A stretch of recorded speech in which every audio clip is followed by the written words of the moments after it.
Hello everyone, नमस्ते, good morning.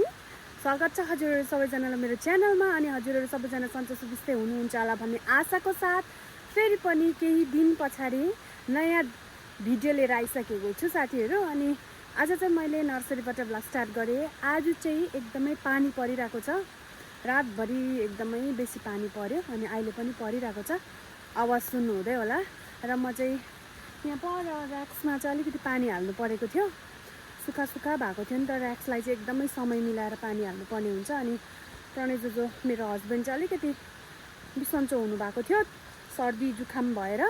अनि त्यो भएर चाहिँ मैले चाहिँ पानी हालिसकेर चाहिँ मैले हजुरहरूको लागि एउटा भिडियो तयार गर्दैछु साथीहरू। भिडियोलाई अन्तसम्म हेर्नु होला है साथीहरू। म हजुरहरूलाई सबै देखाउने छु, अस्तिको फिलोडेन्ड्रन कति रोप्नु भयो, के गर्दैछ, कसो गर्दैछ। अनि यहाँ फिलोडेन्ड्रन होइन, एन्थोरियम रोप्ने कामहरू चल्दै थियो नि त होइन, अस्तिको लास्ट भिडियोमा।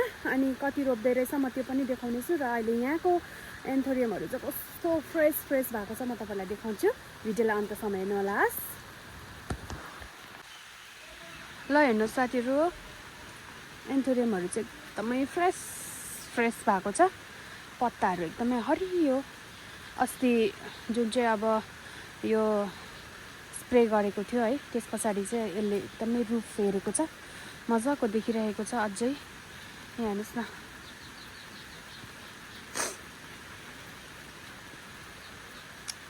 एकदमै राम्रो भएको छ एन्थोरियमहरू। यो त म तपाईँलाई डेली नै देखाउने गर्दैछु होइन। यो हो यल्लो, क्यामेरामा चाहिँ उयो देख्छ होला सेतो, तर यो चाहिँ यल्लो हो। फर्स्ट निस्किँदा बेबीमा चाहिँ यस्तो देख्छ, अलिकति म्याच्योर भएपछि चाहिँ अलिकति सेतो हुँदो रहेछ हौ।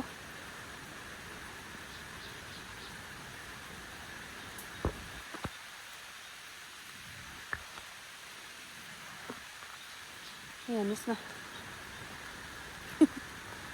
हेरिहाल्नुहोस् यहाँ डबल।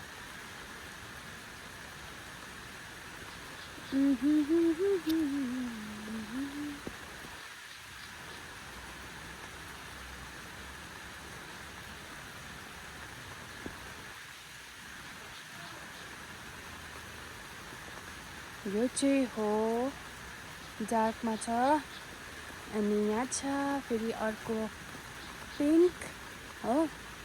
अनि अस्ति रोपेको यो मारान्टा यस्तो भएको छ, यो यस्तो भएको छ, एकदमै राम्रो भएको छ। यता पनि छ होइन, अनि एकदमै राम्रो भएको छ है साथीहरू। यो जोनाडो पनि एकदमै राम्रो भएको छ। यो सुकेको पत्ताहरू चाहिँ यसरी निकालिदिनुपर्छ, एकदमै स्मार्ट देखिहाल्छ, टाइडी देखिहाल्छ हो।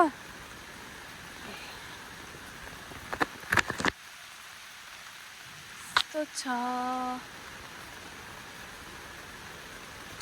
अब चाहिँ हामी जाउँ पर हो, पर जानुपर्छ। पानी चाहिँ एकदमै पर्दैछ साथीहरू। हेर्नुहोस् ल, आजको वेदर देखाउँछु म तपाईँहरूलाई कस्तो रहेछ। ल हेर्नुहोस्, पानी चाहिँ परि नै राखेको छ। अनि यस्तो छ वेदर चाहिँ। अस्ति रोपेको फिलोडेन्ड्रनहरूको यहाँ हो जग्गा, एकदमै राम्रो भएको छ फिलोडेन्ड्रनहरू। अनि साथीहरू, मैले चाहिँ अहिले भर्खरै आएर चाहिँ यहाँ पाइपहरू पनि यत्तिकै छ। मैले चाहिँ यो यहाँ र यहाँ चाहिँ पानी हालेँ, किनभने ऱ्याक्स चाहिँ यस्तो हुन्छ नि त, अलिकति सुक्यो भने चाहिँ। हिजो चाहिँ यस्तो डरलाग्दो, दिउँसो यस्तो डरलाग्दो चाहिँ घाम लागेको साथीहरू, यति डरलाग्दो घाम लागेको।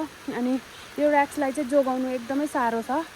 यसलाई चाहिँ अब मलाई हस्बेन्डले तिमीले पानी नहाल, तिमी जान्दैनौ भन्नुहुँदै थियो, तर पनि मैले जबरजस्ती हालेको हो। यहाँ हेर्नु, यो चाहिँ के भएको हो भने सुकेको, यस्तो भइहाल्छ, देख्नुभयो। अन्त त्यो भएकोले गर्दा चाहिँ मैले नै जबरजस्ती म हाल्छु, सक्छु, पहिला पनि मैले हालेकै हो भनेर चाहिँ मैले हालेको छु। त्यही पनि ज्यादा पनि दिनु हुँदैन, हल्का दिएको छु। अनि अब अहिले त अलरेडी पानी परि नै राखेको छ होइन, अनि डर लाग्छ मऱ्यो भने फेरि मार्छ मलाई। अनि ल, यहाँ चाहिँ यस्तो छ साथीहरू, एकदमै मजाले। यो यल्लो एन्थोरियम पनि कस्तो राम्रो भएको छ हो। अनि हामी जाउँ अब माथि। हामी चाहिँ यहाँ आइपुगिसक्यो ल हेर्नुहोस्। अब यहाँबाट चाहिँ आजको वेदर देख्नुहुन्छ। आजको मौसम कस्तो छ ल हेर्नु। यस्तो पानी परेको रातभरि साथीहरू। सायद बाटोहरू पनि बिग्रियो होला कता कतातिर चाहिँ। यहाँ हेर्नुहोस् न, यसको यसले यो ऱ्याक्सले अहिलेसम्म फुलिराखेको छ। यति लामो बस्छ यो, कस्तो लामो बस्छ साथीहरू यो कि हेर्नु न।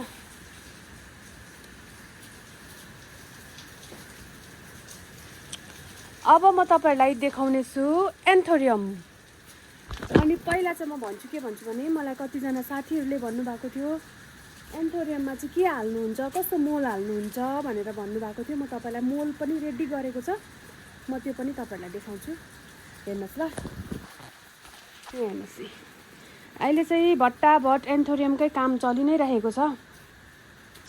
एन्थोरियमकै काम हेर्नुहोस् न, कतिवटा कलरहरू चाहिँ रोपिसकेछ। हेर्नुहोस् ल, यो क्रिममा हल्का पिङ्क मिक्स भएको छ हो। ड्याममै अस्तिको भिडियोमा हेर्नु भएको थियो है, कति रोपेको थियो। अहिले हेर्नुहोस् कति चाहिँ भइसकेको छ एन्थोरियम। अन्त एन्थोरियममा चाहिँ के हाल्नुहुन्छ भनेर मलाई सोध्नु भएको छ हो। एन्थोरियममा चाहिँ नि साथीहरू यहाँ हेर्नु सक्नुहुन्छ तपाईँले। एन्थोरियममा चाहिँ लिफ मल अनि यो कोकोचिफ हो, अनि अलिकति बलुवा सेन्ट मिक्स गरेर चाहिँ हालेको हो ल। यो चाहिँ त्यस्तो हो।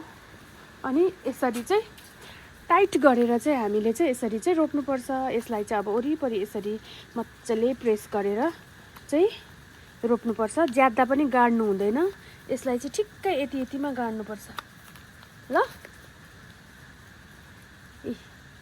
नयाँ पत्ता दिँदै रहेछ। अन्त हेर्नुहोस् ल कति चाहिँ रोपेछ एन्थोरियम। हामी चाहिँ जहिले पनि एन्थोरियम रोपेर चाहिँ फर्स्टमा चाहिँ यहीँ राख्छौँ, यहीँ राख्ने गर्छौँ। यो चाहिँ यो यल्लो रहेछ, यो यल्लो रहेछ हो। यो सबै यल्लो परसम्मै, यो डल्लै रेड वाइट रहेछ पर।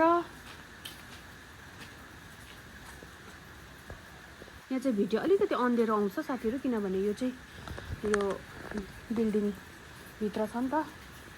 अनि पछि चाहिँ यसलाई बाहिर निकाल्नुपर्छ। कति फ्रेस छ हेर्नु न, नयाँ मोल पाएर खानेकुरा मिठो मिठो पाएँ भनेर चाहिँ खुसी खुसी छ है साथीहरू। अब चलिरहन्छ एन्थोरियमको काम, धेरै छ। एन्थोरियमै रोपेको छ त्यो भाबीले। त्यो भाबीले चाहिँ छिटो छिटो रोप्छ नि त साथीहरू कि, त्यो भएकोले गर्दाखेरि चाहिँ अनि छिट्टो भइहाल्यो हो। हेर्नुहोस् न, मोन्स्टेरा पनि एकदमै राम्रो हुँदैछ। मोन्स्टेराको त्योहरू पनि सबै राम्रो हुँदैछ।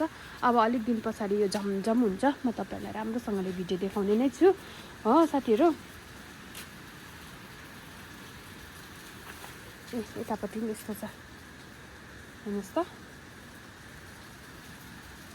सबैले मरिसकेकोले पनि लिफ दिनु थालेको छ। हेर्नु न, यो त झन् यस्तो दामी भएछ बेबी लिफ।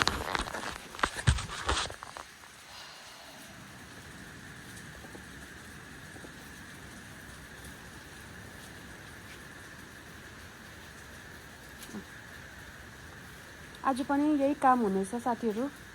अब रोप्दै गरेको चाहिँ म तपाईँलाई डेली चाहिँ देखाउन सक्दिनँ, किनभने म पनि जानुपर्छ। यो चाहिँ सबै अरेन्ज कलर हो है साथीहरू, रेड देख्नुहुँदै होला। यो सबै अरेन्ज हो, परैसम्म योपालि धेरै निस्केको छ अरेन्ज। अनि एउटा कुरा, जुन चाहिँ अहिले रोपिरहनु भएको छ होइन, यो जुन चाहिँ रोपेको छ यो रोपेको चाहिँ नेक्स्ट इयरको लागि हो। अनि हामीले चाहिँ रोप्ने बित्तिकै चाहिँ सेल गर्दैनौँ, किनभने यसलाई टाइम लाग्छ।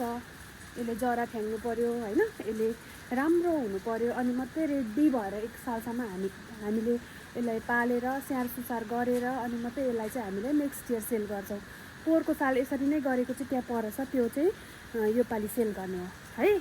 त्यस्तो हो खासमा चाहिँ कुरा भनेको चाहिँ त्यस्तो हो। यो चाहिँ नेक्स्ट इयरको लागि रेडी गरेको हो। योपालिको चाहिँ त्यहाँनिर पर ऱ्याकतिर त्यहाँ मुनितिर देखिरहनु भएको थियो होइन, त्यही हो। योपालि सेलको लागि चाहिँ त्यहाँ छ साथीहरू। अनि यस्तै छ साथीहरू आजको वेदर। अनि यस्तै हो, बर्खाको मौसम चलिरहेको छ। हजुरहरू सेफ रहनु होला। अनि यो चाहिँ एकदमै मन पराइदिनु भएको छ। यो के भन्छ केलेडियम चाहिँ मेरो साथीहरूले एकदमै मन पराइदिनु भएको छ। फोन गरी पो माग्नुहुन्छ त। यो चाहिँ दिने होइन है साथीहरू ल। यसको पनि हामी बढाउँछौँ नि, थुप्रै बनाएपछि चाहिँ हामीले हजुरहरूलाई नै दिने हो। हाम्रो यही हो बिजनेस होइन। राखेर पनि के गर्नु, हामीले पनि त अब चलाउनु पर्छ, नयाँ सामानहरू बनाउनु पर्छ, बढाउनु पर्छ, हजुरहरूकै लागि त हो होइन। हवस् त साथीहरू, एउटा होइन न, यहाँनिर यो पनि फिलोडेन्ड्रनको यसको नाम मैले बिर्सेँ साथीहरू। कस्तो दामी छ हेर्नु न पत्ता, वाउ पत्ता हेर्नुहोस् न। तर यसको अलिक छिप्पेपछि चाहिँ यस्तो हुन्छ पत्ता। एकजना साथीले भन्नुभएको थियो त्यो के भन्छ कुन फिलोडेन्ड्रन देखाउँदाखेरि भनेको थियो मलाई, त्यो पत्ता त यस्तो छ त, फोटोमा त यस्तो छ भन्नुहुँदै थियो साथीहरू। यो चाहिँ कलिलो हो नि त। यो चाहिँ कलिलोमा हामी मान्छे पनि त सानो उमेरमा एउटा टिनेजमा कति राम्री देख्छ, कति ह्यान्डसम देख्छ, केटाहरूलाई कति क्युट देख्छ। बुढो हुँदै गएपछि त्यो आफ्नो क्युटनेस हराउँदै जान्छ होइन। अब त्यस्तै हुन्छ नि साथीहरू, त्यो बुझ्नुपर्छ। अलि यो चाहिँ अलिकति छिप्पेको पत्ताहरू हो, यो अलिकति छिप्पिनु लागेको हो होइन। अन्त त्यसरी बुझ्नुपर्छ है साथीहरू। यहाँ हेर्नु कस्तो दामी है। हवस् साथीहरू, आजको भिडियो हजुरहरूलाई के कस्तो लाग्यो आशा गर्दछु हजुरहरूलाई मनपर्ने नै छ। र म यसरी बेला भिडियोहरू लिएर आउने गर्छु, हजुरहरूले मन पराइदिनुहुन्छ, त्यसको लागि थ्याङ्क यू सो मच। अनि अब फेरि नेक्स्ट भिडियोमा भेट्नेछु। हजुरहरूलाई के जान्नु चाहनुहुन्छ, कुन प्लान्ट्स हेर्नु चाहनुहुन्छ, हजुरहरूले मलाई सोध्नु सक्नुहुनेछ। अनि हवस् त, यति नै आजको भिडियो है। Bye bye, thank you so much for watching.